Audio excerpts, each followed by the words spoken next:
Imagine you're holding the remote control to your own life, but for some reason, you keep hitting the panic button. Every day we drown in a sea of stress, obsessing over the news, losing our cool in traffic, or letting someone's words get under our skin. But what if I told you something provocative? You don't need inner peace, and you don't need perfect circumstances. What you need is armor. Impenetrable armor that turns every obstacle into fuel. Today, we're breaking down 3 powerful Stoic rules that will literally rewire your mind, your body, and your heart. I promise that if you stick around until the end, you'll discover the secret ancient emperors and gladiators used to become bulletproof. And this secret, it goes against everything modern society tells us. By the way, let me know in the comments, do you lose your temper easily when someone criticizes you? Let's see how many of us are ready for a real transformation. To understand the power of these rules, we have to go back about 2,000 years to the era of ancient Greece and the Roman Empire. When people hear the word philosophy, they usually picture old men in white robes sitting under olive trees, rambling about the meaning of life. But Stoicism was different. It was a philosophy for people of action. The Stoics included Marcus Aurelius, a powerful Roman emperor who ruled half the known world. There was Seneca, a brilliant statesman and one of the wealthiest men of his time. And then there was Epictetus, a man born into slavery who used his mind to become one of history's most respected thinkers. Stoicism isn't a theory. It's a battle-hardened survival guide for a world that is constantly trying to break you. These men lived through wars, plagues, and betrayals, yet they built a system that allowed them to stay calm and happy in the absolute centre of the chaos. And now, we're going to apply that system to your modern life. Alright, let's start with the absolute foundation, the first, most powerful rule that is going to completely rewire your mind. But before we do, we need to shatter a massive, incredibly common myth. A lot of people seem to think that Stoics are just cold, emotionless statues, basically robots who never feel a thing, never laugh, and never cry. That couldn't be further from the truth. Stoicism isn't about suppressing your emotions. It's about learning how to filter them. Think of it like having a high-powered spam filter for your brain, just like the one in your email inbox. Every single day, thousands of triggers are thrown at you. Someone cuts you off in traffic, your boss snaps at you, or the news headlines start fueling panic about the next big crisis. Most people open every single one of those emails. They get infected by the virus of anxiety and let that mental clutter ruin their entire day. A Stoic does things differently.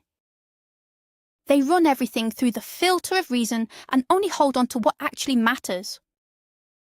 The core of the first rule is a concept called the dichotomy of control. It sounds a bit academic, but in practice, it's brilliantly simple. A Stoic draws a sharp line between 2 categories, things we can control and things we absolutely cannot. Your thoughts, your reactions, your actions, and your choices, these are entirely your responsibility. You own them.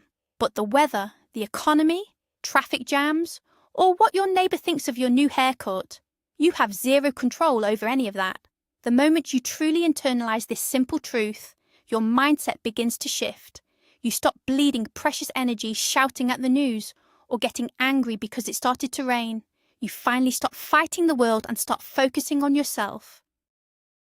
Let's look at a vivid example from everyday life to illustrate this mental principle. Imagine you're stuck in a massive, deadlocked traffic jam and you're running late for a crucial meeting. What does the average person do? They grip the steering wheel until their knuckles turn white, they honk, they curse, their blood pressure spikes, and they feel their pulse thumping in their temples. They are essentially destroying their peace of mind and their health over a stretch of asphalt and a bunch of cars. But will that anger change the traffic? Will it make the cars fly into the air to clear a path? Of course not. A Stoic in that very same car takes a deep breath. They understand that the traffic is outside of their control. But what is within their control? Their reaction. They might put on an insightful audiobook, call their mother, or simply sit in the silence and reflect on their plans for the evening. The situation is exactly the same, but the mental outcome is the complete opposite. Here's what's really going on behind this approach. Epictetus put it perfectly. We are disturbed not by things, but by the views we take of them. Think about it. The problem isn't that you dropped your phone and the screen shattered. A broken screen is just a fact. It's a physical event. Glass meeting concrete. The suffering only starts the moment your mind makes a judgment. Oh no, this is a disaster. I can't believe I just lost all that money. It's your judgment that causes the pain, not the shards of glass. If you can learn to catch yourself in that exact moment, right when you start labeling what happened, you become practically bulletproof. You stop seeing problems as tragedies and start seeing them as simple tasks to be solved. Phone's broken? Okay. That means you either get it fixed or you earn the money for a new one. No drama, just pure logic and action. Applying this rule to your life takes a bit of practice.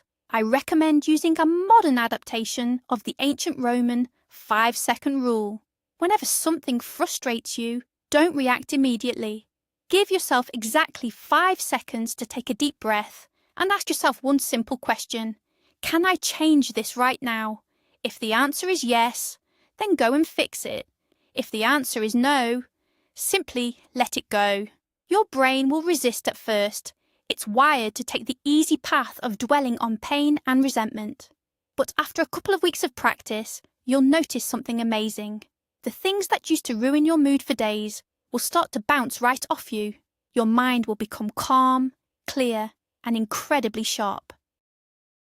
But let's be honest, a clear, sharp mind is incredible, but it lives within a physical vessel, and if that vessel is weak, pampered, and lazy, the mind won't stay at the top of its game for long. You can't just lounge on a plush couch, eating donuts, and call yourself a great philosopher. That's why we're moving on to the second powerhouse rule of the Stoics, designed to overhaul your body. It's called voluntary discomfort. Seneca, who was one of the richest men in Rome, suggested living for a few days each month as if you'd lost everything. He would wear coarse clothing, eat the simplest food, and sleep on a hard floor. Why did he do it? It certainly wasn't for the fun of it.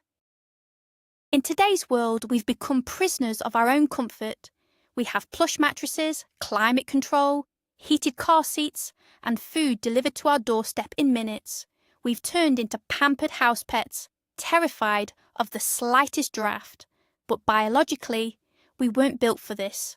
Our bodies were made for movement, for struggle, and for overcoming hardship. When we strip all stress from our lives, we begin to wither from inaction. The Stoic practice of voluntary discomfort is about intentionally creating challenges. It is a way to remind your body what it's truly capable of. Think of it as a vaccine against weakness. If you don't train yourself to handle discomfort on your own terms, you will simply crumble the moment life hits you with the real thing. So how do we apply this rule today? The most popular example is the morning cold shower. Picture this. You're standing there, hand on the faucet, knowing exactly what's coming. Your brain starts screaming, "No! Don't do it. Let's just use warm water. We're tired." And right there is where the magic happens. The second you crank that handle to cold, you're performing an act of pure raw will. You're showing your body exactly who's in charge. This isn't just a habit to boost your immune system. It's a daily philosophical practice. You're conquering your own weakness before you've even had your morning coffee. Think about it. Someone who can willingly step into freezing water is going to find it much easier to handle a difficult conversation at work or navigate an unexpected crisis. Another powerful way to retrain your body through Stoicism is by practicing intermittent fasting. More often than not, we don't eat because we're actually hungry. We eat because we're bored, stressed, or just looking for a distraction. We're feeding our emotions, not our bodies. The Stoics weren't masochists. They didn't want you to starve yourself, but they did believe there's real value in experiencing true primal hunger. Try skipping a meal or two voluntarily. When your stomach starts demanding food, simply tell it, "Wait, I'm the one who decides when we eat." This practice is incredibly liberating. You'll suddenly realize that missing a meal isn't a crisis. your dependence on a full fridge begins to fade, and with it, that deep-seated fear of ever going without. We also need to debunk a common myth. Many people believe that Stoics hated pleasure and wealth. That couldn't be further from the truth. They enjoyed fine wine, good food, and appreciated beauty, but their golden rule was simple. Enjoy it, but don't get attached. Treat luxury as something on loan, something that could be called back at any moment. This is why training yourself through minor hardships is so vital. If you're used to sleeping only on a high-end luxury mattress, a night in a cheap hotel becomes a disaster. Now, if you occasionally practice sleeping on a hard floor, you'll sleep like a baby anywhere. Suddenly, your comfort zone expands to encompass the entire world. For a Stoic, training isn't about building beach muscles or chasing vanity. Physical exertion is a metaphor for the struggles of life. When you're under a heavy barbell or pushing through a long run, when your muscles burn and your lungs ache for air, you are voluntarily choosing stress. You are training yourself to endure discomfort and to refuse to quit when things get hard. This resilience becomes a form of muscle memory that carries over into everything you do. When a difficult project or a personal crisis weighs you down, your body signals to your mind, "We've carried weight before. We know how to endure. We will handle this." A strong body is the ultimate shield for a resilient mind. To wrap up the second rule, remember this simple mindset. Make discomfort your best friend. Take the stairs instead of the elevator. Dress a little lighter than the weather calls for. Choose the hard path where everyone else looks for a shortcut. The more small, voluntary hardships you embrace every day, the stronger your physical foundation will become. You'll stop being a fragile creature that breaks at the slightest breeze. You will become a monolith, capable of weathering any storm. And it is only within such a strong body that a powerful mind can truly live and thrive. Now, this is where it gets truly interesting. You've already built a calm, rational mind and a resilient, battle-hardened body. But is that enough for true happiness? Not quite. Without the right inner fire, you're nothing more than a highly efficient, yet miserable machine. That's why we need to rewire your heart, your soul, and your entire emotional core. This is where the third most profound and most paradoxical Stoic principle comes into play. In Latin, it's called amor fati. It translates to a love of fate. But take note, this isn't about just resigning yourself to your life or simply enduring it. It's about a deep, sincere love for your destiny, embracing it all, the nightmares and the blessings alike. Most people live in a state of constant war with reality. When things go wrong, we cry out to the heavens, "Why me? Why did this have to happen? It's just not fair." We waste years mourning missed opportunities or resenting those who have wronged us. We want the world to bend to our expectations, but it never will.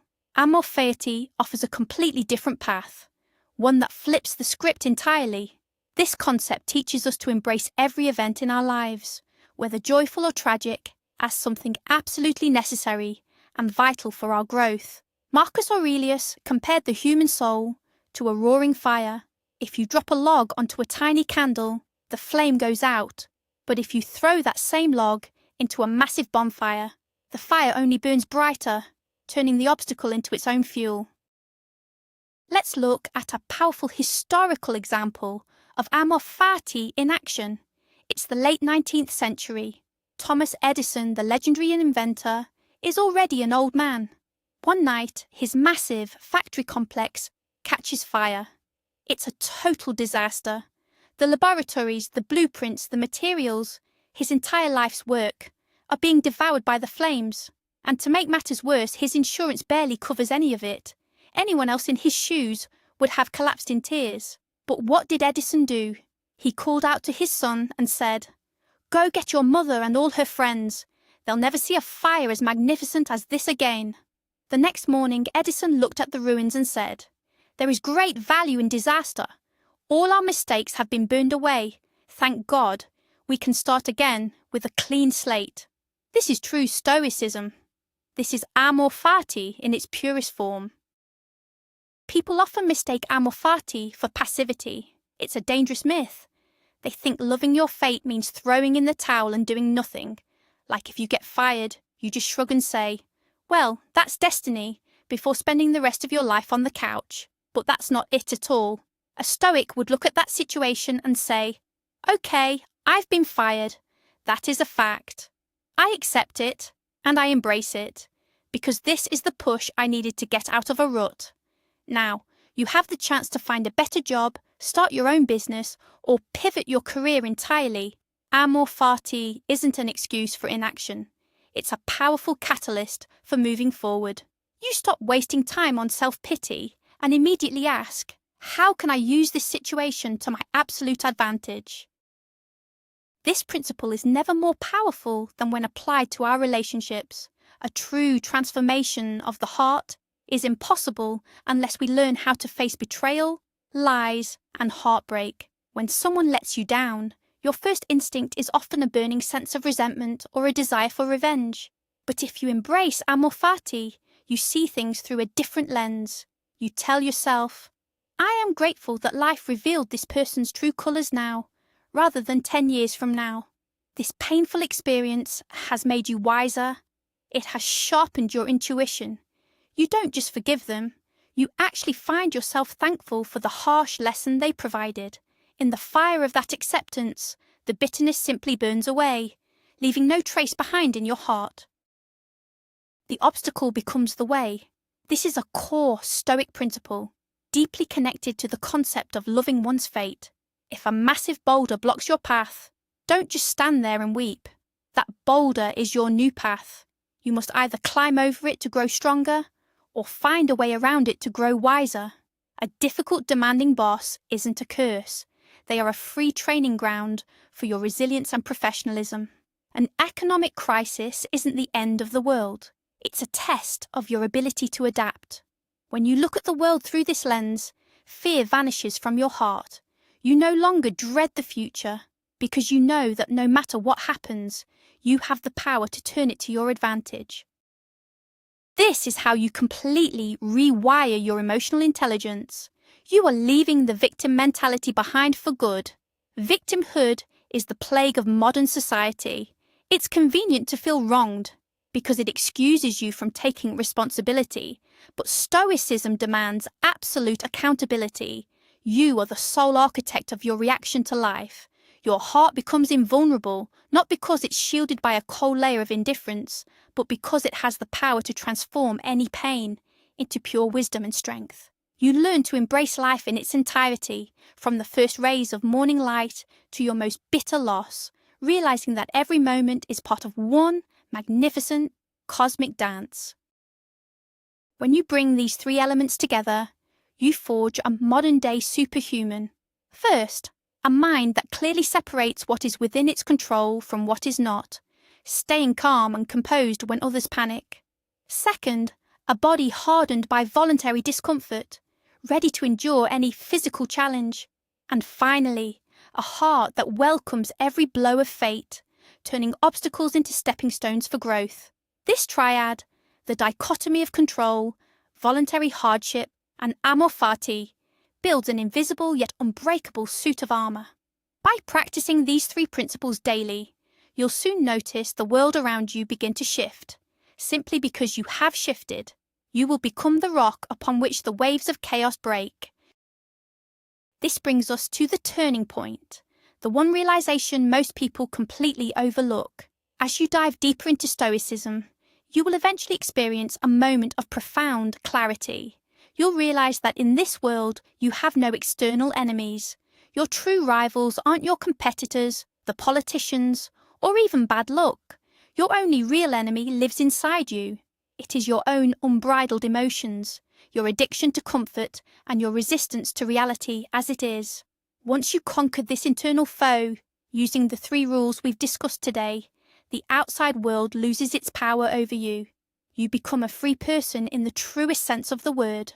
To recap, first, master your mind and focus only on what is within your control. Second, condition your body through discipline and cold showers so you never become a slave to comfort. And third, love your fate. Turn every obstacle into a stepping stone toward greatness. Thank you so much for watching until the end. If you found this helpful, be sure to subscribe so we can continue this journey of growth together. Hit the like button as well. It's the best way to support the work we do. And finally, I want to hear from you in the comments. Which of these 3 rules are you ready to start practicing today? Type 1, 2, or 3, and let's discuss your choice.